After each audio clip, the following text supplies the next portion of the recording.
Well, Enzo, of course, nobody likes to lose, but look beyond that for us, at the bigger picture. What did you make of what you saw from your players and your team? I think we competed very well. For a large part of the game, we were same level, or some moment even better. I think the team was there, the performance was there. We create many chances. We didn't take the chance, but at the end, I think it was a good performance. As you said, we don't like to lose. We don't at all. But probably the big difference was inside the box. But I'm quite happy in terms of performance. Yeah, so just going on what you've just said there, was it for you almost a 50-50 game that was decided in the penalty box? One team more ruthless, more lethal than the other?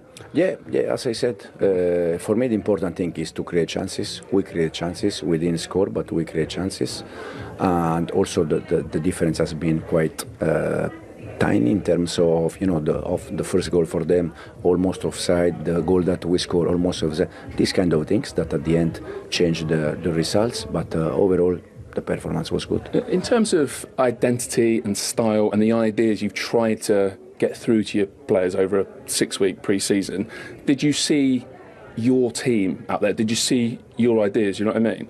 Yeah, I think it was quite clear. You can see the team that is trying to keep the ball, is trying to dominating. Doesn't matter with the opponent, with the other team.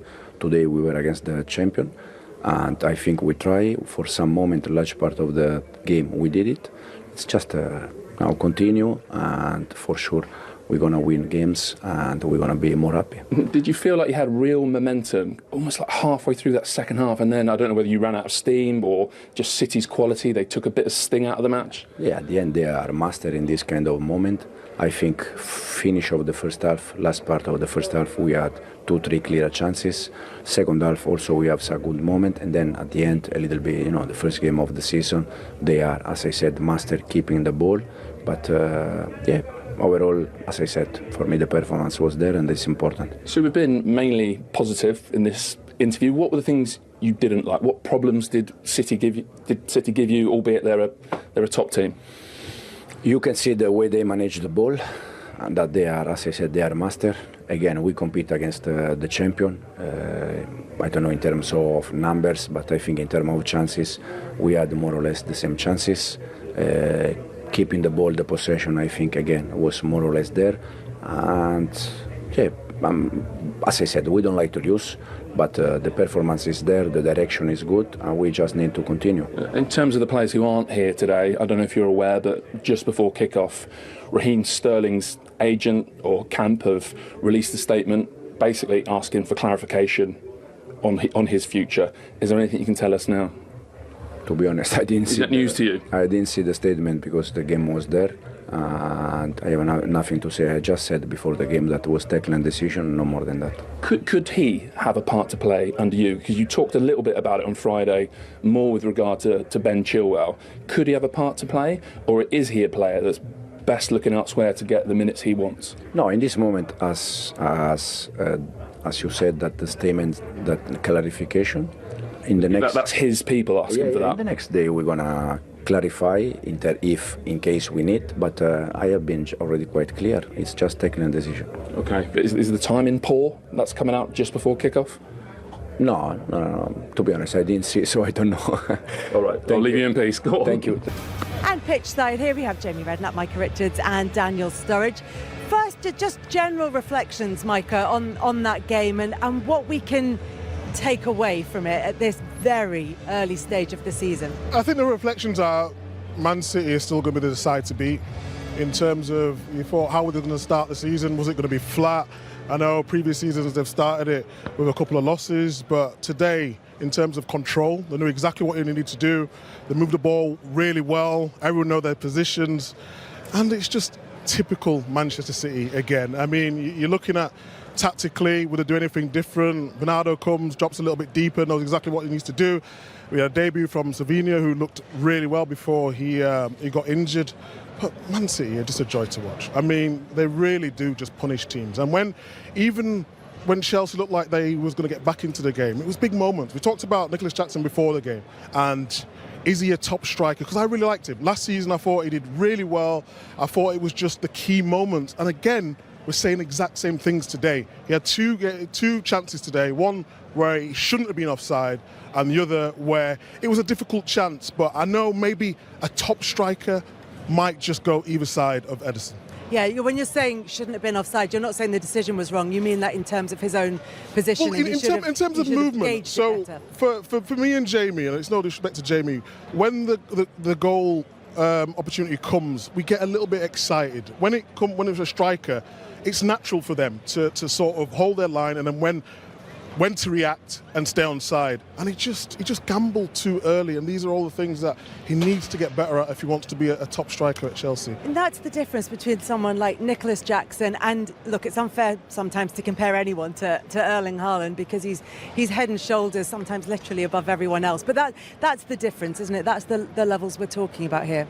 It is, yeah. And, I think Nicholas Jackson has great potential, to be honest with you. I do believe he has potential to be able to score goals in the Premier League. Now, he's obviously been put in a position where he's playing. See, we got Mr. Erling Haaland coming in now. And that's why we're making the comparisons, because if anybody's started this season brilliantly, it is Erling Haaland. Erling, thanks so much for coming over to talk to us. Here would be perfect. Thank you. So, start with a win, start with a goal. It looks like the perfect start for you. How do you feel about it? Yeah, 3 points and perfect start. How was that? How was the game for you? How did you find it coming back, first game back in the Premier League, particularly after this summer when a lot of players have been away and there are just a couple of players coming back to full Premier League fitness? Yeah, for first games is always hard, for everyone. It doesn't matter if you had a pre-season or you didn't have I actually had a quite long pre-season, so that's good. So I don't feel perfect because not in the perfect shape, but yeah, it's good to start and to win. Yeah, and good to get that opening goal, Daniel.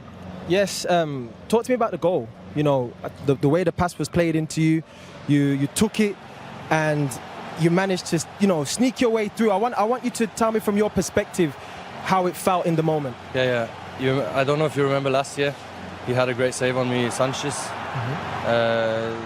Because he always stays a lot on the line, so that's why I took a couple extra touches, and then he's rushing out, and then I knew exactly what to do.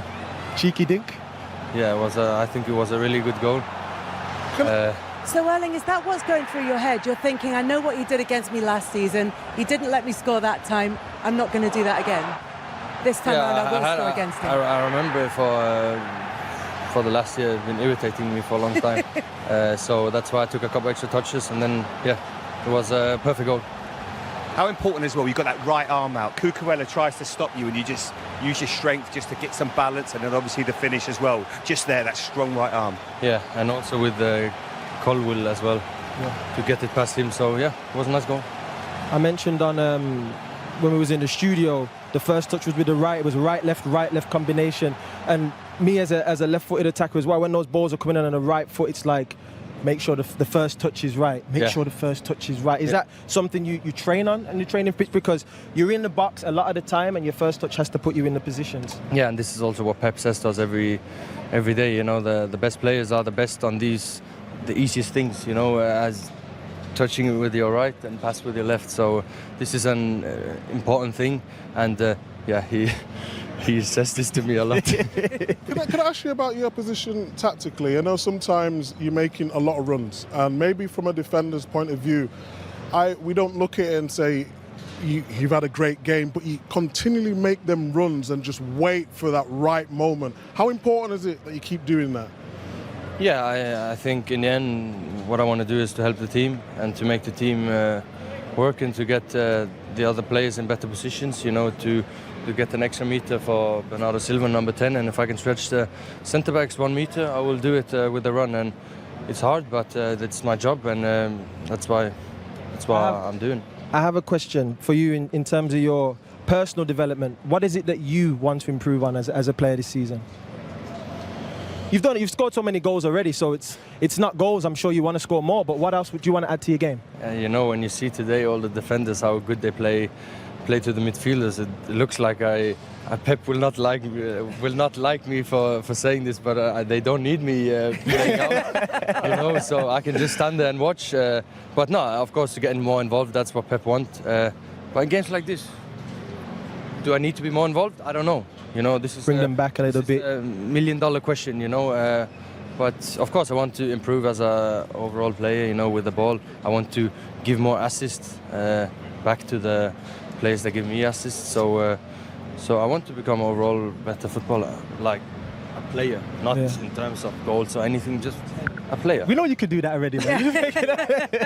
It looks like you can do it all already at the moment, Erling. Thank you so much for joining us. Appreciate you coming out. Thank you. Thank you, guys. Thank you so much. And you mentioned your manager. We'll be hearing from him a bit later on, so we might put that to him when we see him. And then, but it's interesting to hear him saying that. And he's joking. He's like, but sometimes it feels like they don't need me because they're creating everything themselves. But how much of a difference do you see in a side that has? I mean, because we started off before he came in making the comparison with Jackson, but having somebody who in that moment does exactly the right thing, who thinks back to last season, it's been annoying him that Sanchez made the save against him, that he changes that the next thing, that's going through his head. He's obsessed with scoring goals, and I think that's something he doesn't need to improve on, as we've just said, but you can see that he has it in him that he wants to be more than just a goal scorer. You know, we talked about the little things in terms of the touches and being the best at the simple things. And then also in terms of his overall game, it's like, well, maybe holding up the ball. We're talking about assist play, this and that. So thank you very much. Pep Guardiola has joined us. Congratulations. Great way to start the season with a 2-0 victory. I know you'll never think that your team is going to be at 100%, but how impressed were you with that performance and the way the players Same like you. I didn't expect it. So we are away a little bit from our best, but considering how we are, the perform, how we have done, the commitment. So it's a good news. The 33 points. The bad news, we have 65 games ahead of us. So this is the bad one. Yeah, one down, 64 left to go. But look, in terms of, you mentioned there about the preparations over this summer. You've had so many players away. It feels like it's almost been a bit of a false start to this Premier League season. So how difficult is it to get the players out here ready to go on this opening We day? have an advantage. It's a 9th season together, so we know each other quite well. I know that Bernardo can be tired or whatever, but give you something special. I'm really impressed with the performance from Kevin because, it's just 1 week training sessions, and today was like, I remember the first Kevin when arrived, he's dynamic, he's dynamic and to play, but everyone, so there is no impossible but what. Of course, there are mistakes that we have to improve and many things, but we talk. So the difference that we be champions, it was our body language, how was our bad moments, how we behave. And in good moments, every football player is really good. It's in the bad moments that there is during the game, during the season, it's hard to find the big teams. And that's players show. For me, it's an immense privilege. So I cannot be more honored to be a manager of these guys. So they gave me everything, the joy, the happiness, the commitment to defend, the club that I represent. And I'm so fortunate. I could not say more. I just want to ask you about the body language. What should we be looking for? What are you looking for from the players in terms of their body language? There is a plan, defensive, offensive, for the way they play, but after is how we celebrate the good moments, how we help in the bad moments, how we make the backwards, how, this kind of stuff that nobody talk, at the end define the teams. And that's why we were consistent many years, and starting Stamford Bridge, last season we could not win. So start to winning is just a ridiculous step, but it's better the good one than the bad one. Pep, at the end of the game, I saw you give Rico Lewis a big cuddle. I thought he was magnificent today. Tell us about him. No, but last season we could not play a lot of games. I said, why I don't make this player play? This player, because we judge him because he's like that. They have a weak point. And long balls, he cannot win the balls. But he saved a goal because always in the position. And the one-on-one run defensively is unbelievable. Arrive in the final third as a fullback for the channel inside, how many times? In the pockets, he moved like few players I've seen in my life. He scored a goal that we should be disallowed or no. He saved a goal. He does everything good. In 1-against-1 defense, he blocked the shoot in the first half in Kunku. He's always ready. He moved inside, outside perfectly. Honestly, Rico is top player. Yo, Pep, I'm going to swap microphones with you. It doesn't work? There we go. Perfect. It was not important, fans. Can I ask you about Doku? He started on the right and then he went to the left, and that's where the goal came from as well. What was your idea with that? I wanted to be honest. Yes. So I know that Savio liked to play in right and Doku left. And no matter what happened, I have to put Simon right and Doku left. But I want players to go to attack more the byline, right and left. Yeah. The secret is that they decide. I didn't say anything. In certain point, Doku over there, I said to Juanma, what he's doing? And they change. And after start to play good, and they play good. So that's why I learned that I have to put the players in a position that may be. So, Pep, what you say? You're still learning, even now. I have Bernardo on right, you know, in right side. It's left foot. With left foot, I like with the pockets, the wingers, different foots. I like it, you know, for the channels, for whatever. But at the end, you have to put the players when they feel more comfortable. The other ones is, I learn. Okay. Pep, looks like you're learning very quickly. Yeah. Thank you very much for coming out to join us. Appreciate it. Thanks so much. Thank you. Yeah, I'm not sure how much there is for Pep Guardiola to learn in that. I mean, look, as he says, it's a group of players that, that have grown together over the 9 seasons. Yes, they've brought Savinho in this season. That there is a bit of change, but it's tweaking rather than wholesale changes. So as he said, they're starting on the front foot. They're starting with that understanding that maybe teams with lots of signings aren't having to deal with. Yeah, I mean, having continuity is important for players. I think familiarities, it's nice to have that, the flow, maybe 1 or 2 players come in, and then, yeah, of course, you can, bed them in. But when you're making a load of changes, sort of similar to what Chelsea are doing, it makes it difficult. So to have familiarity with your teammates, for guys to know during pre-season, okay, cool, we're playing with these players, but we've got so many players coming back from the Euros and from Copa. When you get back together, you're back into overdrive again. You're getting back into that rhythm. It's going to take time for them to catch their flow, but we've seen today that they're still ahead of Chelsea at this particular stage, so they've got to be happy with that. And before the game, we were talking about Rodri not playing. What a big miss he was. They didn't miss him at all. I thought Kovacic was fantastic. Forget the goal. I just think his all-round performance, and it helped when Rico Henry comes into midfield.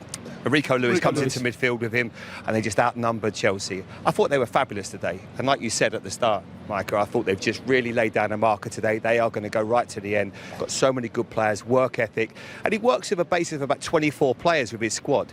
And that makes it slightly easier. When you look at what Chelsea have got, 43, 44 players, it's so difficult to manage that group of players, whereas Pep knows what he needs. He can bring in players. He didn't miss Kyle Walker at all today. It just shows you the level of everybody that comes into that team. They're ready. Do you just think it's football intelligence as well, Jamie? Because in terms of, we look at Chelsea's squad, and on paper they're amazing. Absolutely amazing, and you understand the signings, but they can't quite get it to work as a team. But you look at the players that come into Man City's team, it's almost like he picks players who work hard, who are tactically very good, technically good also as well. But the football IQ in terms of knowing where to be and learning how Pep wants to play, I think that's the most important thing. Well, if you put it this way, Mike, I think it's a great point. Savinho, if he'd have played for Chelsea today, I think he'd have found it really difficult. But he's coming to a Manchester City team that is just a well-oiled machine. He knows what he's got to do. He knows his job. Pep said, I had to change it just to make that tactical tweak.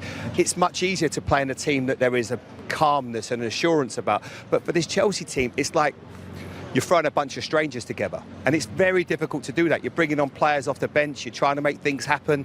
It's going to take a lot of time for Maresca to get them playing how he wants and find out what his best 11 is, because they've spent £1.2 billion and they still haven't got a top striker, and I'm not even sure they've got a good goalkeeper. So they are, and all the money they've spent, they haven't really filled probably 2 of the most important areas. We'll get into Chelsea a little bit more before we go off air. Just keeping an eye on your prediction for Arsenal to win the league. Having seen Manchester City there, still briefly feeling confident? Listen, I love Manchester City, but I'm still going to stick with Arsenal. I just feel that they're ready this year. More details on that to come. But up next on Sky Sports main event. Well played. I think there was a feeling before today that City might be vulnerable because you had some players missing, because others haven't had long pre-seasons. But mentally and physically, was that a really strong performance Man City have given? Yeah, it was a tough performance, difficult against a good opponent, of course. We're missing some players, some big players, and it's always tough when you miss big players, but we have a good squad. Everybody that comes in can play a big part, so I think today we had a good game. Obviously winning is always important, so starting the Premier League with 3 points, a good day for us. And literally just now in the tunnel, I've seen Haaland congratulate you on your performance. Did you come into today really determined to deliver your best level? Of course. I had a longer break, so I could recover better, and I wanted to be ready for the beginning of the season. I think we trained good, we worked hard, so we are ready, and today we showed that we are still there. And of course we talked about missing players. One of those was Rodri. When the team didn't have him last season, they struggled a lot more. So did you feel like, look, it's my job to step up and make sure the team doesn't miss him? Well, of course I play today some kind of his role, but we are always missing Rodri because he's if not the best player in the world, one of the best. So we miss him, of course, but like I said, when the players are not there, there are others to come in and to play their part. Yeah, and tell us about your goal and particularly the celebration or the non-celebration. It looked like just for a split second you went to celebrate because it was a good finish, and then you realised where you were. I don't score many goals, so of course when you score you want to celebrate, but I have a huge respect for Chelsea. I played here for 5 years and had a great connection with the club, with the fans, so of course out of respect didn't celebrate, but of course I'm happy that my team won and that I could score, of course, which is for me not always the most important. The most important is the team, and we showed great character today. And lastly, does this show that the hunger and the drive somehow just never dips with this Man City team? Yeah, that's what... when I came in, what I saw straight away, that this team is hunger for winning every game, every season. Relentless. And yeah, it's really incredible how they're always there, and it's just a pleasure to be part of it and to be one of them and fight for the titles. Well done. Thank you. Great to meet you. Title defence is up and running. Mateo Kovacic on the score sheet, and we'll look at his goal in just a second. But we talked to Erling Haaland earlier on, and we heard what he thought of his goal. And you were sort of saying it at half-time when we saw it, Daniel. You weren't sure about, he was taking the right foot, left foot, what he was trying to do. Well, he explained to us it was just that he'd learned his lesson from earlier against Sanchez. And in the end, when you look at his goal, it was just a great finish. Absolutely a great finish, and just how calm he was. When he did his interview, he talked about Pep telling him about the important things of doing the simple things well, doing them great, and this first touch is fantastic. To manipulate the ball in between such a tight space and then to have the wherewithal to actually chip the goalkeeper as well is top tier centre forward play. This is what we're talking about, world-class striking play. That is it there. How much of it, as you say, is positional and intuitive, and how much of it is about working on his technique and learning from previous situations, as he talked about? I think it's both. I think it's his feeling to want to be great, and those little moments where you may not have scored a goal and you might have had 1 or 2 goals or 3, you'd be like, if I'd have scored that chance. So then you start working on different things. So you probably think, the next time I go against this keeper, he goes down early, I'm going to chip him now. Or when I played against him, he got down low to the left, I'm going to do this different, because you start to gain a feeling of how certain goalkeepers play too as a striker. And for him, he scored so many goals.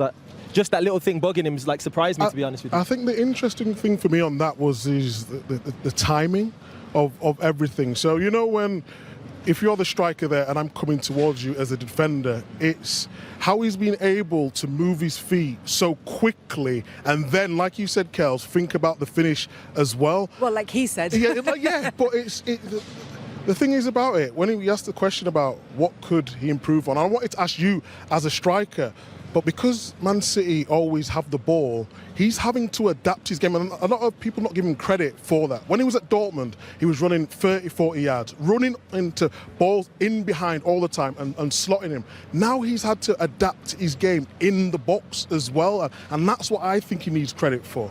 I think that was a good question for you, Daniel, because when I looked at your profile as a striker, you wanted to touch the ball, you would come short. For someone like him, it's not a frustration, but he goes 10, 15, even 20 minutes without even getting a sniff or a touch, but knowing that when his moment comes, he has to be ready. How difficult is that as a striker? That's the hardest thing. I used to probably frustrate managers, to be fair, because he'd stay up front, Studge, keep him back, and I was like, I want to get on the ball. You see the likes of Harry Kane and those types of players where they come short, they want to get a feel, be involved in the play, can play diagonal passes and things. When you've got different strings to your bow, you want to express those. You don't want to feel like you're pigeonholed to being a hold-up man, or technically like someone who keeps the defence back. So when you look at Haaland, like Micah said earlier on, he's got so much to his game that we're not necessarily seeing, because like he says, well, look, they could play without me, but 91 goals in English football, come on, man.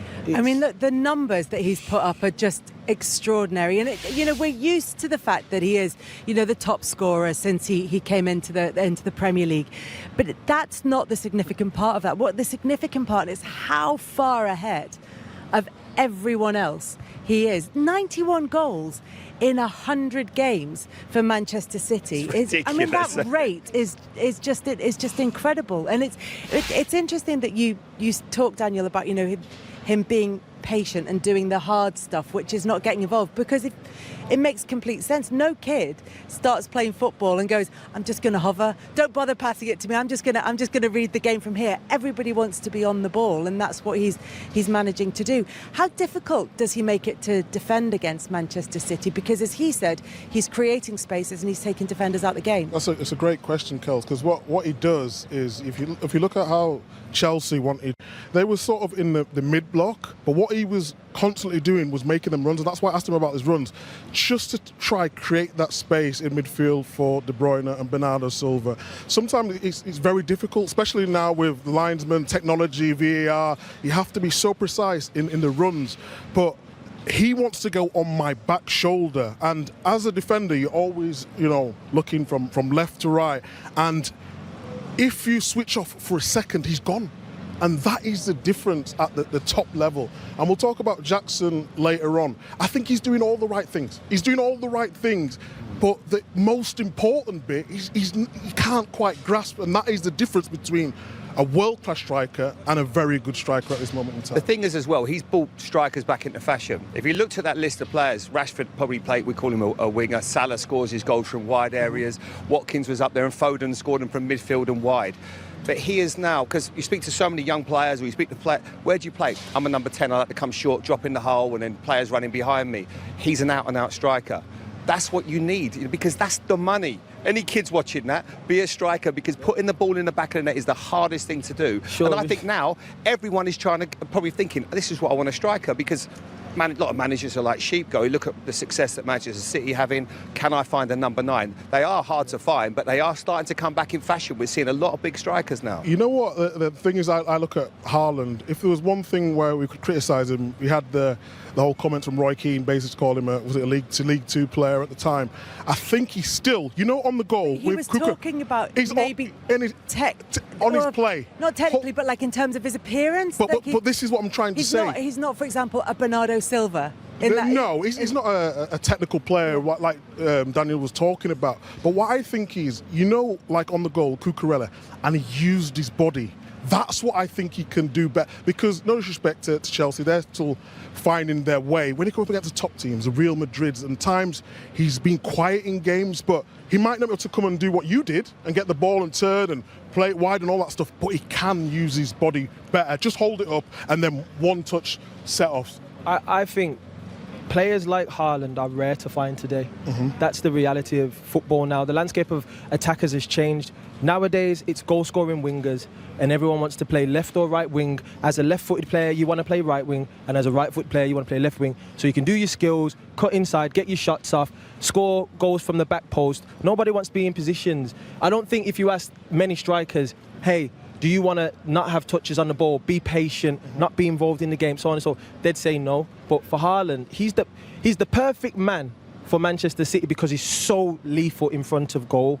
And when you've got a guy like that, you try and keep him for as long as they can. Maybe they might sign him to one of those Chelsea contracts, those 8-9 year jobbies, because you can't replace what he's doing is just rare. It's different because Barcelona changed it with their strike force when Messi was playing as a central striker. You looked at Liverpool with Firmino coming deep, having runners in behind. So it's changed so much, the centre-forward role. But he has brought it back in fashion. And make no mistake, there'll be a lot of young kids that think, or parents saying to their kids, "I'll go and be a striker," because that's the real money. Jamie, we've talked strikers with Daniel, defending against Haaland with Micah. How do you fancy talking about goal-scoring midfielders in Kovacic? Yeah, I thought he was fabulous today. It's not one thing we normally talk about with Kovacic. You talk about the way that he puts out danger and gets himself into great positions. This is a lovely piece of play. He's already got himself in a position as a good midfielder should. He's covering the line right. I'm intercepted. I'm in front of the centre forward. Too easy he beats Caicedo. Too easy he beats Fernandes. And he just whips it into the other corner. Yes, the keeper should do better. We can always look at that. But this is brilliant. You can see him here. Look at him now. You can see him. He's going to come into shot. This is what every good midfield player should do. Look, there he is. That's perfect for your centre-back. And then he drives with it because he has got every facet of the game. You know, you looked at him today, he was up against Enzo Fernandez. It was a mismatch. He was miles too good for him in every department. Too strong, too quick, too aggressive, and he gets his goal. Keeper should obviously save it. Just but from- I was so impressed with him today. Just from You've Chelsea's point always of view, really liked him. I think he breaks the lines really well, travels the ball really well, but just from a defensive point, we talked about Chelsea trying to play out. You can't play out there against Manchester City. And then